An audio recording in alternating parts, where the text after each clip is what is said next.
প্রিয় শিক্ষার্থী, তোমাদের নতুন একটি ক্লাসে স্বাগতম। আজকে আমরা ষষ্ঠ শ্রেণীর বাংলা বইয়ের ম্যাজিক যে গল্পটি রয়েছে সেই গল্পের যে অধ্যায়ভিত্তিক অ্যাসাইনমেন্ট সেগুলো করার চেষ্টা করব। এর আগে আমরা ম্যাজিক গল্পটির যে 110 পৃষ্ঠার অ্যাসাইনমেন্টটি ছিল সেটি আমরা করেছি। এর পরবর্তীতে আমরা 111 পৃষ্ঠার যে অ্যাসাইনমেন্ট সেটি করার চেষ্টা করব। প্রিয় শিক্ষার্থীরা, আমি জাস্ট অ্যাসাইনমেন্টগুলো করছি, এখানে আমরা বিস্তারিত পড়ছি না সংক্ষিপ্ত ভিডিওর জন্য। এখানে বলা হচ্ছে জীবনের সঙ্গে সম্পর্ক খুঁজি, অর্থাৎ ম্যাজিক গল্পের সাথে তোমার জীবনের বা চারপাশের কোনো মিল খুঁজে পাও কি না, কিংবা কোনো সম্পর্ক খুঁজে পাও কি না তা নিচে লিখো। তো বন্ধুরা, আমরা এটা লেখার চেষ্টা করব, এটা করার চেষ্টা করব। আমরা এভাবে নোট অ্যাসাইনমেন্ট করতে পারেন।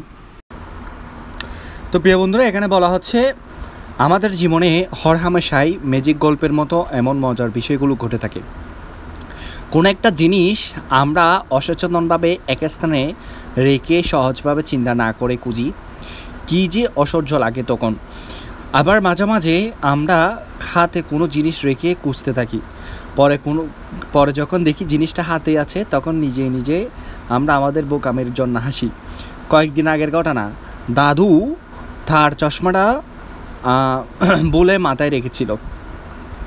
এরপর চশমাটা খুঁজতে খুঁজতে আমাকে এসে জিজ্ঞেস করলেন, দাদু ভাই, আমার চশমাটা দেখেছ? বললাম, দাদু, চশমা তো আপনার মাথাতে আছে। দাদু লজ্জা পেয়ে বললেন, বুড়ো হয়েছি তো কিছু মনেই থাকে না। শুধু দাদু না, আমরা সবাই এমনই করি।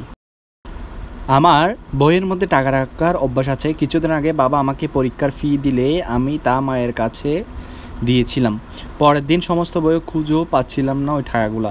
এরপর ঠান্ডা মাথায় ভাবতে ভাবতে মনে পড়লো টাকাগুলো মায়ের কাছে রেখেছিলাম। আসলে আমাদের এমন পরিস্থিতিতে পড়লে আগেই গোলমাল না পাকিয়ে শান্তভাবে চিন্তা করে রহস্য ভেদ করা উচিত। তা আশা করি বুঝতে পেরেছেন। আপনারা এভাবে লিখবেন। লেখার পর আপনাদের যে 111 পৃষ্ঠা যে অ্যাসাইনমেন্ট সেটি করার চেষ্টা করবেন। ধন্যবাদ। যারা আমার চ্যানেলটি এখনো সাবস্ক্রাইব করেন অবশ্যই সাবস্ক্রাইব করবেন। পাশে থাকা নোটিফিকেশন বেলটি অন করে রাখবেন যাতে নতুন ভিডিও পেতে আপনাদের সহজ হয়।